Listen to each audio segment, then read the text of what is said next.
बिस्मिल्लाहिर्रहमानिर्रहीम। देखती आंखों और सुनते कानों को महमूद मान का आदाब।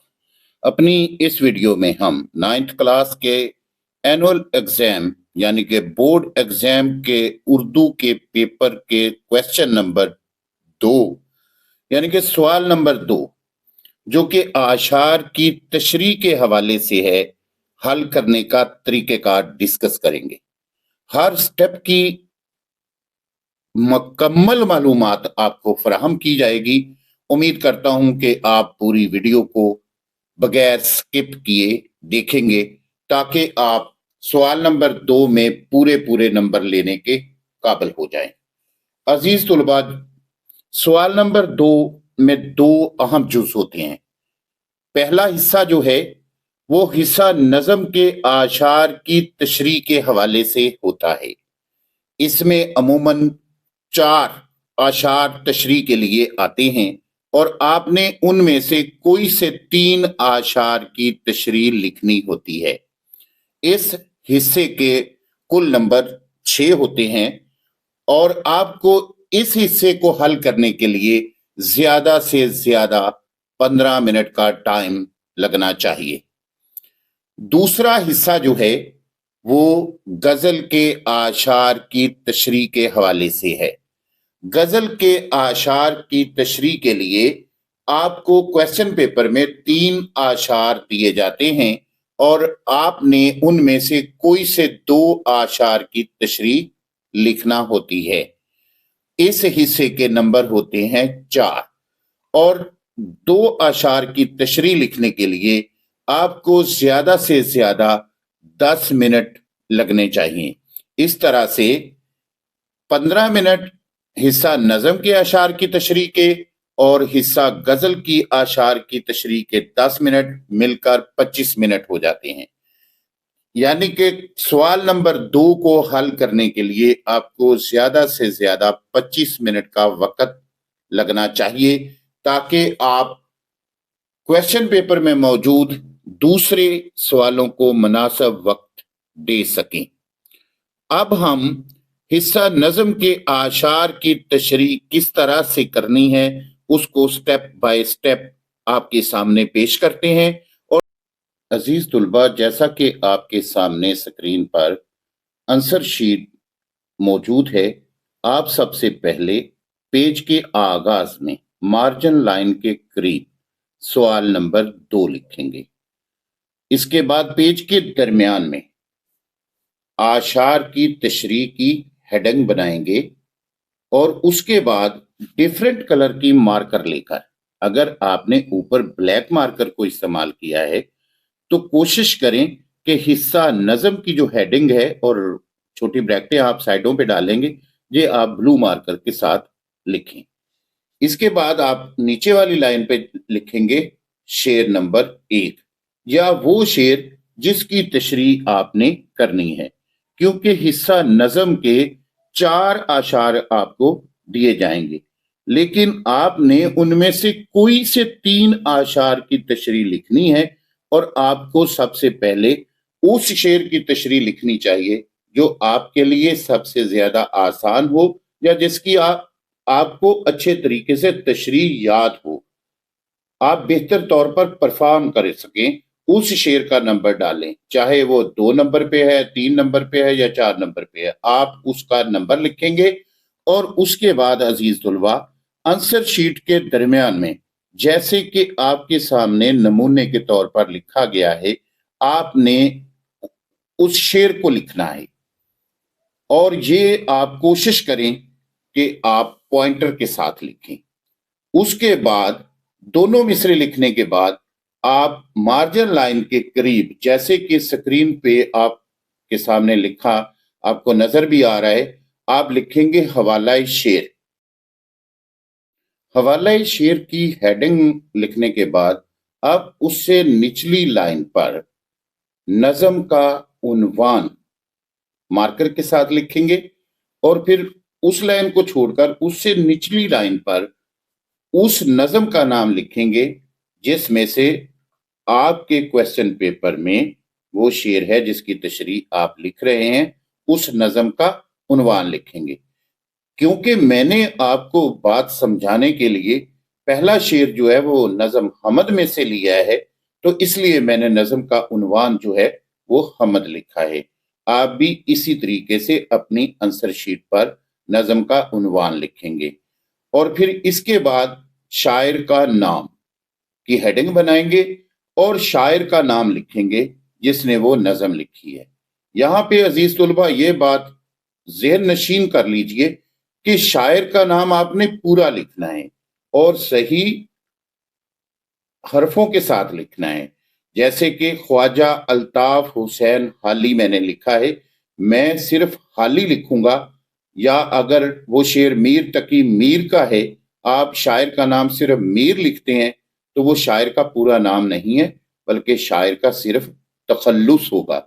हालांकि क्वेश्चन पेपर में आपके लिए नज़म का उन्वान का आधा नंबर है और शायर का नाम लिखने का आधा नंबर है, और ये पूरा नंबर उसी तालिबे इल्म को मिलेगा जो कि शायर का नाम सही हेजों के साथ लिखेगा। इस बात की खास एहतियात करनी है।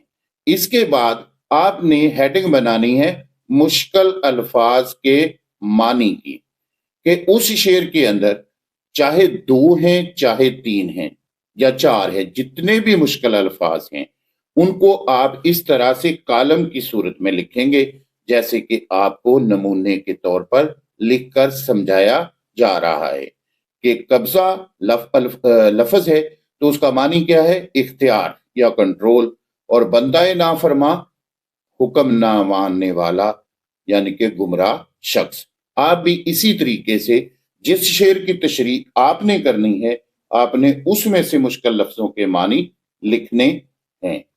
इसके बाद आप लिखेंगे शेर का मफहूम। मफहूम जो है ये लफ्ज जो है आप मार्कर के साथ लिखेंगे, और उसके बाद जो शेर का मफहूम है वो 1.5-2 लाइनों से ज्यादा लंबा नहीं लिखना, ज्यादा से ज्यादा 2.5 लाइनों का, यानी कि 4-5 लाइनों का मफहूम नहीं होता, बल्कि शेर को सादा लफ्जों में लिखना होता है।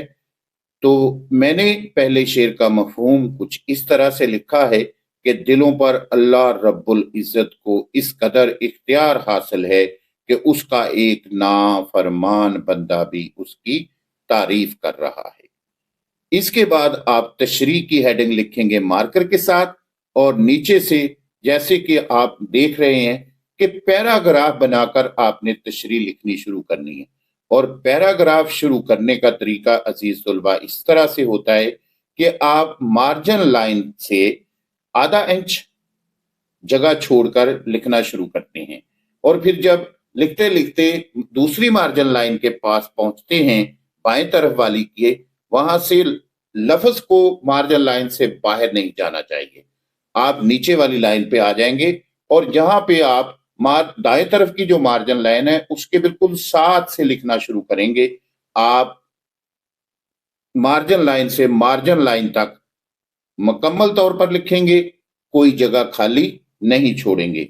जैसे कि आपके सामने नमूने की तशरीह लिखी गई है, आप भी कोशिश करेंगे कि तशरीह का आगाज कुछ इस तरह से करेंगे कि जेरे तशरीह शेर में शायर, जो शेर आप लिख रहे हैं आप उस शायर का नाम लिखेंगे। क्योंकि मैंने नमूने की वीडियो में पहला शेर लिया है हमद का, तो हमद में से अल्ताफ हुसैन हाली ने चूंकि लिखी है तो मैं यहाँ शायर का नाम शामिल कर रहा हूं कि जेरे तशरीह शेर में शायर अल्ताफ हुसैन हाली अल्लाह की हमद बयान करते हुए कहते हैं कि अल्लाह तमाम इंसानी दिल तेरे कब्जे में हैं, और डाट डाट डाट इस तरह से लंबी तफसील जैसे कि आप लिखेंगे। और अजीज तुलबा ये तशरीह जो है ये 1 सफ़ा ज्यादा से ज्यादा 1.5 सफ़ा तक होनी चाहिए, इससे ज्यादा तशरीह लंबी नहीं लिखनी। अगर एक शेर की तशरीह के लिए आप 2 सफ़े लिखेंगे या 2.5 सफ़े लिखेंगे तो फिर बाकी सवालात के लिए आपके पास वक्त नहीं बचेगा। तशरीह में किसी भी शायर के मिलते जुलते मफहूम वाले आशार के अलावा अकवाल, आयात, अहदीस, कहावतें, ज़रबुल इमसाल वगैरह का मौका देखकर कि जो रेलिवेंट चीज है उसको आप हवाले के तौर पर लिख सकते हैं, लेकिन ये मुअस्सर और मुदल्लल होने जरूरी हैं। उर्दू के अलावा दूसरी जुबान के हवाले की सूरत में आप छोटी ब्रैकेट में उर्दू तर्जमा भी जरूरी है, यानी कि आप अगर अरबी आयत लिखते हैं तो उसका तर्जमा भी जरूर लिखेंगे। और लफ्ज गलत नहीं होने चाहिए, हवाला ऐसे ना हो गलत लिख दिया जाए। गलत लिखने से ना लिखना बेहतर होता है।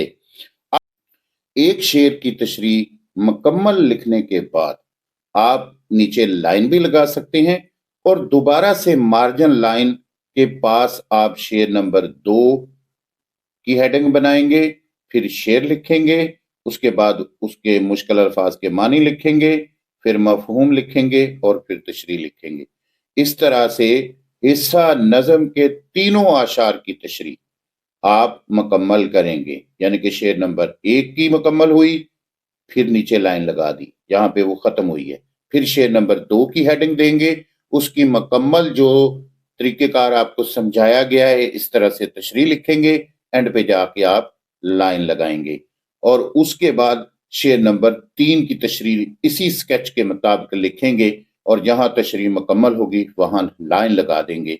और उसके बाद आप आशार की तशरीह हिस्सा गजल की हेडिंग देंगे और फिर आप हिस्सा गजल के शेर नंबर 1 और शेर नंबर 2 और शेर नंबर 3 की तशरीह इसी तरीकेकार के मुताबिक लिखेंगे। लेकिन अजीज तुलबा याद रखें कि वहां पे हवाला शेर नहीं लिखेंगे, बल्कि शेर के दोनों मिसरे लिखने के बाद आप नीचे शायर का नाम लिखेंगे और उसके बाद मफहूम और फिर तशरीह लिखी जाएगी। और तशरीह में आप ये इस बात का खास ख्याल रखें कि अगर आप कोई लफ्ज गलत लिखते हैं तो एक गलत लफ्ज लिखने की आधा नंबर कट जाएगा, इसलिए जो आपने लिखा है उसको दोबारा से पढ़ना जरूर और पढ़ने के बाद फिर आपने नया सवाल शुरू करना है। उम्मीद करता हूं कि आशार की तशरीह लिखने के हवाले से आपको मुकम्मल रहनुमाई मिल चुकी होगी। कमेंट्स में अपनी राय का इजहार जरूर कीजिए, लेकिन शाइस्तगी के साथ। इजाजत चाहता हूं। अल्लाह हामी नासर।